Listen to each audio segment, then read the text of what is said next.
Hello students, our today's chapter is magnetic effect of current. So in this chapter we shall study about the following topics. First is Lorentz magnetic force, Fleming's left hand rule, force on a moving charge in uniform electric and magnetic fields, force on a current carrying conductor in a uniform magnetic field, force between two infinitely long parallel current carrying conductors, definition of ampere, representation of field due to parallel currents, and torque experienced by a current carrying coil in uniform magnetic field, MCG, conversion of galvanometer into ammeter and voltmeter, difference between ammeter and voltmeter. So let's start one by one. First is Lorentz magnetic force. So actually the electric charge moving in a magnetic field experience a force, while there is no such force acts on static charge. This fact was first recognized by Hendrik Lorentz, a great physicist. So, on his name, uh, this magnetic force is called Lorentz magnetic force. So, actually, when a charge, suppose we are considering here positive charge, it moving, it moves with velocity v, making an angle theta with the direction of b. We can consider the motion of direction of positive charge as the direction of current. So when the charge particle moves in the magnetic field, it experiences a force, and that force F is proportional to the magnitude of magnetic field, that is B. F is also proportional to Q, magnitude of charge, and F is also proportional to component of velocity v in perpendicular direction of B, that is v F is proportional to v sine theta. So on combining these factors, we find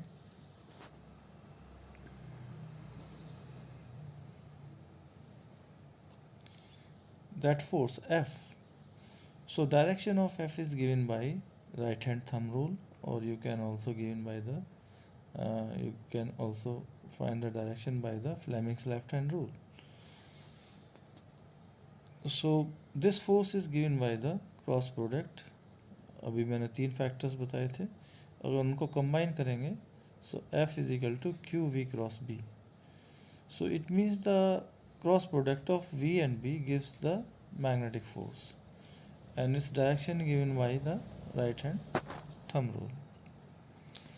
So or F is equal to QVB sin theta n cap,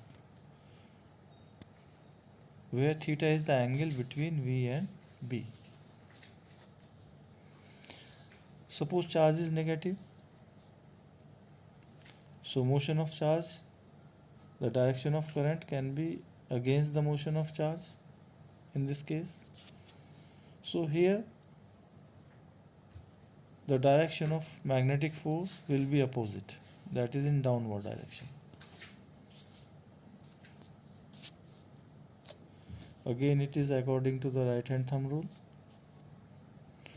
So these are the cases.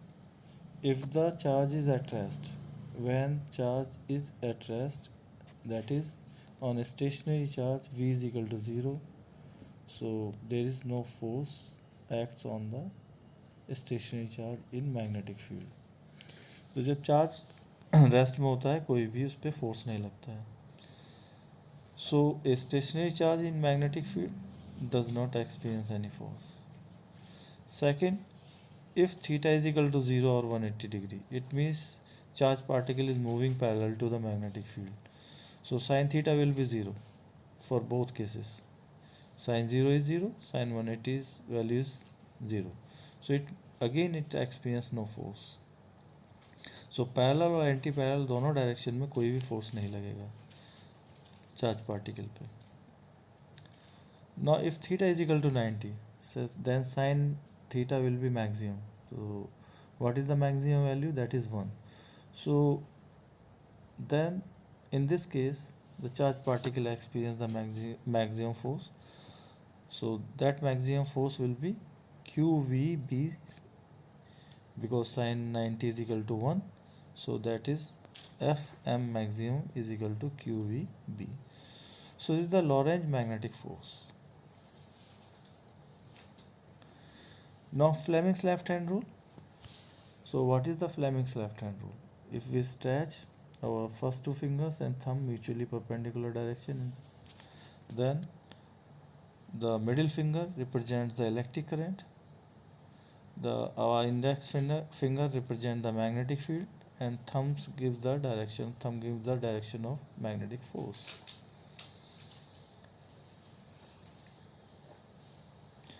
So tips है यहाँ पर, you can remember the Fleming's left hand rule by EMF. So electric, E for electric current, M for magnetic field, and F for force.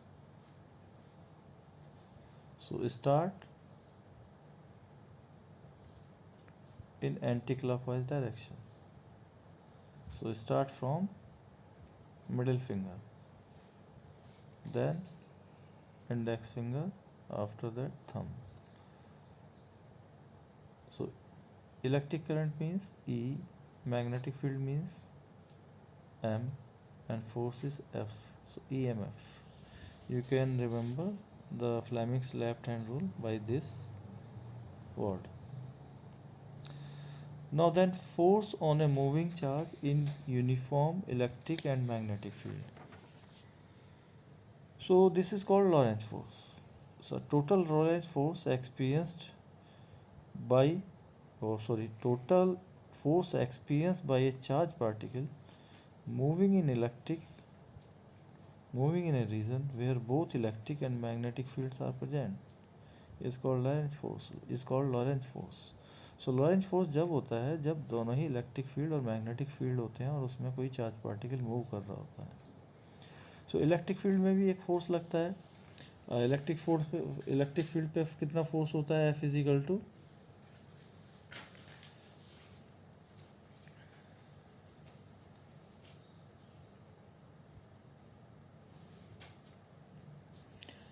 F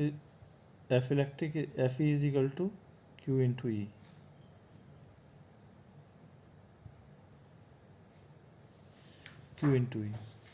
And in magnetic field, what is force? Fm is equal to, अभी हमने पढ़ा है, Q V cross B. When we add these forces, so we will get the total force on charge in electric and magnetic field, and that total force is called Lorentz force. Okay.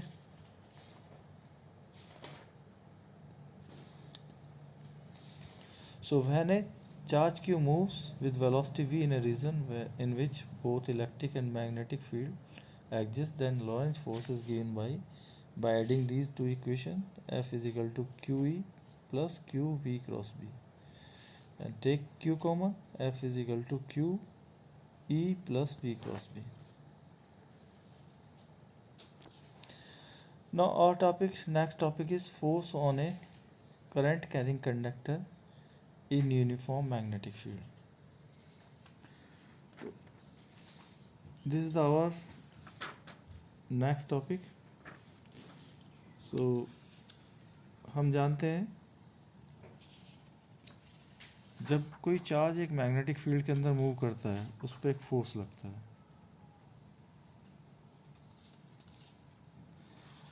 And in a conductor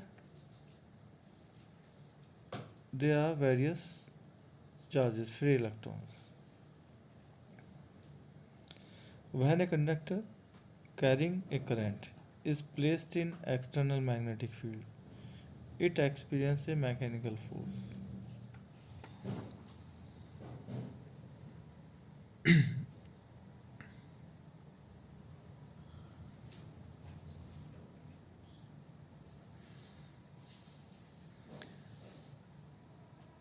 That's why a current carrying conductor, when placed in magnetic field, experiences sideways force as force experienced by moving charges is transmitted to the conductor as whole. Suppose B represents these parallel lines represent the magnetic field. Here is a conductor. It placed in the magnetic field, making angle theta. L is the total length and A is the cross section area of the conductor. It makes angle theta with the direction of magnetic field.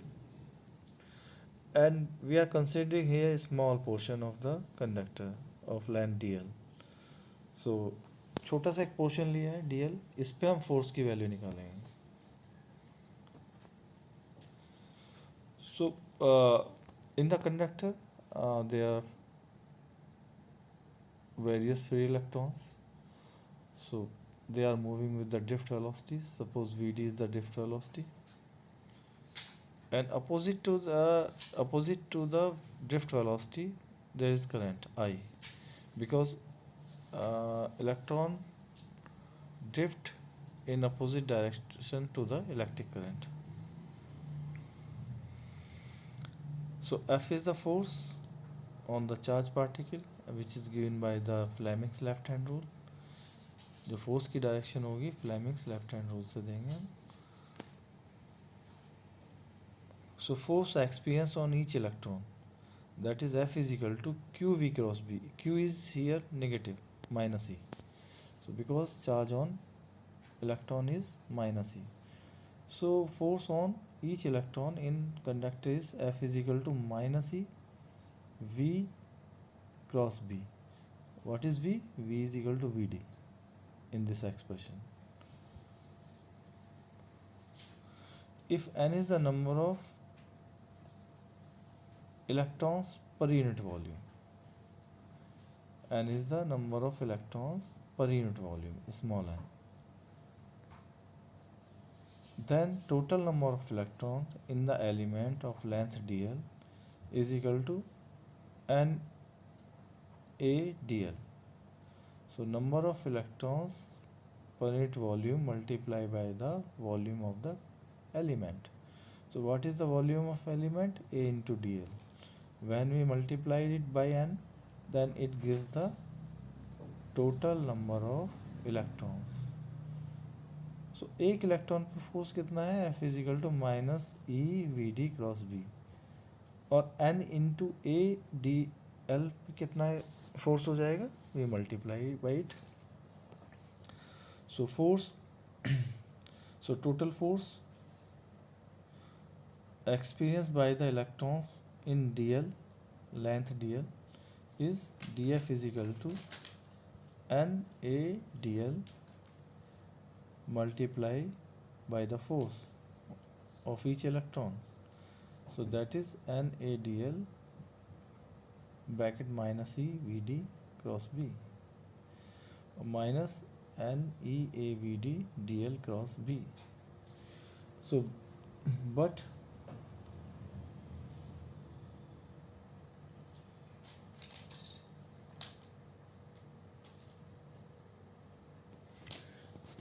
I is equal to